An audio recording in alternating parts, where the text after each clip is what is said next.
20 impactful lessons I have learned about the candle making niche. Lesson 1. Test every wick, wax, and jar combo before selling. Lesson 2. Design sells before scent does. Lesson 3. Printed on glass designs never rub off. Instant keepsake. Lesson 4. Engraved lids make any candle gift-worthy. Lesson 5. Glow-through designs increase perceived value. Lesson 6. Packaging is part of the product experience. Lesson 7. Don't guess. Use a wick centering tool. Lesson 8. Etsy is worth it if you do 13 things correctly. Lesson 9. Customers buy stories, not just candles. Lesson 10. Ship fast. It's an easy repeat sale trigger.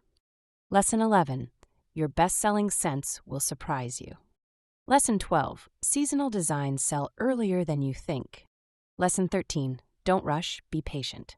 Lesson 14. A perfect top matters. Smooth is premium. Lesson 15. Branded unboxing increases repeat orders. Lesson 16. Not all glass jars can handle heat. Test first.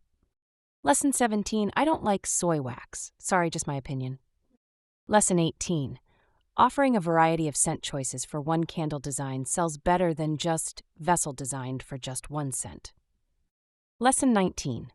Listen to your customers. They'll tell you what to make next. Lesson 20. The fastest way to stand out? Make it personal. What item would you like me to expand on? Drop in comments. If you would like to learn how to sublimate and engrave your candles, check out our tutorials. New to candle making, we have a playlist just for you.